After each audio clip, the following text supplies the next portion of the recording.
Friday again in the shop. It's been a couple weeks since I've done an update, and it is a wreck in here. I've been so busy I can't find time to clean up. But anyway, as you can see from the chips, the lathe is functional to a point that I can make parts on it. Not bad.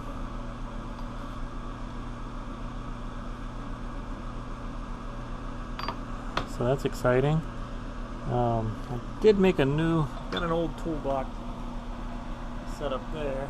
I did make a new one though with different spacing. After using that one for a couple weeks, I see where it lacks and where it could be better. So I made a few changes, which is represented in this one.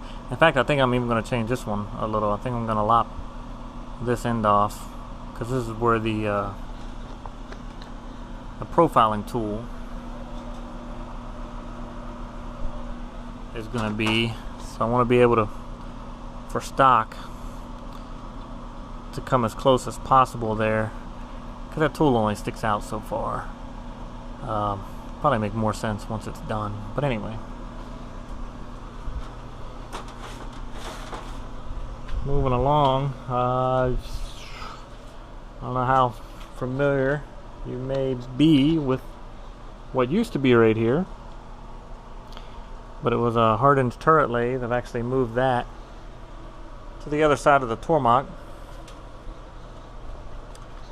because I'm going to rearrange some stuff.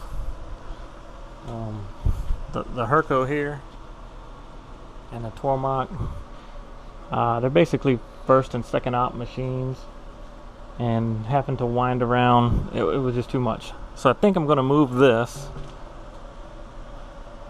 and probably that, turn this around and back it in right here. That way all my fixture plates can be down on that shelf. Tooling, materials, everything kind of flows right in here instead of this back and forth. That's the plan as it stands at the moment. We'll see how it actually works out. I think I mentioned in one of my videos that I didn't have a tapping head for the Herco, and now I have 2 tapping heads for the Herco. So,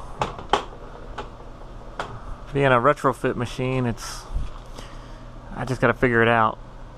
The acceleration and all that stuff, just to make sure it threads right and it doesn't pull out threads, break taps, all that goofy stuff. Spent some time on the tumbler the last few updates, and now I have 3 50-pound boxes for a total of 150 pounds of media in there, and it is working way better than it did. So that's exciting. This siding here,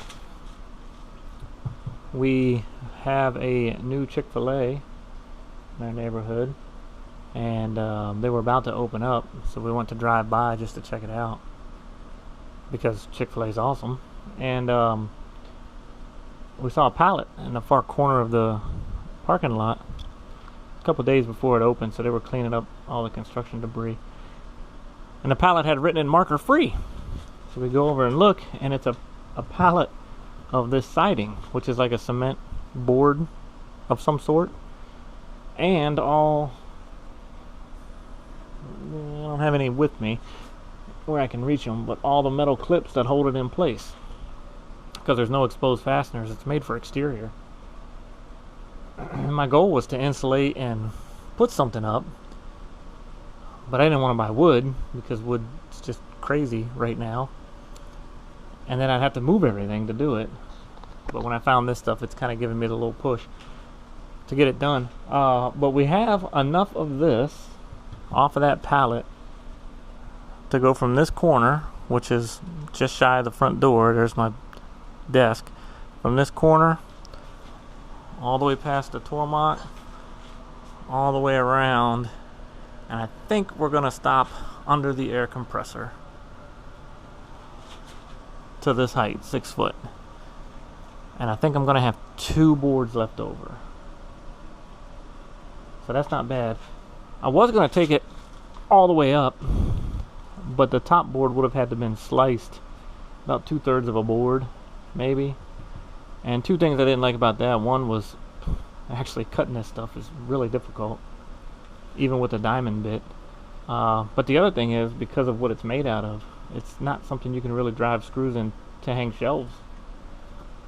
And it would be difficult to cut out the openings for outlets and stuff. So I figured I'd just go up to this high, and then from there up I'd use wood. And that would be okay. And I'm okay with it. I'm the one that has to look at it, so as long as I'm okay with it, that's all that matters. And I did get all the way behind the Tormach, which was not fun, because I did it without moving the machine. So to get back here, I had actually emptied this shelf and pulled it over, because it's nested here. Pulled it over and then out about 1.5 feet, and then I shimmied back behind there, way back to that corner, and had one of my kids kind of feed me the boards, the brackets and the cement board and all that. That was terrible. Once we finished that, I didn't do anything else that day. It was too much. Got a new addition to the shop. I did kind of been working on an intro video for this. It's either been posted or it's about to be posted. I can't remember. But anyway, so this thing's pretty cool. Obviously, it's a Bergmaster, and I got it set up just to do a test on drilling, countersinking, and tapping some 1/4-20 holes. And you might wonder, why would you want something like this when you have a CNC? But the truth is, for small items like, say, this, a tiny pulley, would I really want to set up a fixture and do manual tool changes on the Tormach, pre-drill, drill, tap, and repeat for however many parts I make, when I could make a fixture to go on here, put that in, probably use one of those toggle clamps, and basically cycle this thing 3 times while that's doing something else. So just seemed to make sense, and the thing's cool. So if you can get something cool and pretend it's useful, which it will be, I'm not pretending, it'll be useful. But anyway, you'll probably see a little more of this coming up soon, hopefully. Anyway, that's pretty much it, other than working. You guys work in a shop, you know how it gets, kind of doing the same stuff over and over again, and not a whole lot of progress on anything else. But made a little progress, and that's why it's been a couple weeks since I posted a shop update. But anyway, that's it. Hopefully next time I do one of these, I'll have some machines moved around, be able to see how that worked out, see if it was worth all the trouble, because it's going to be a lot. Some of these are really heavy, and I'm doing it all by myself. So anyway, appreciate you checking in. Why don't you go make something? Thanks for watching.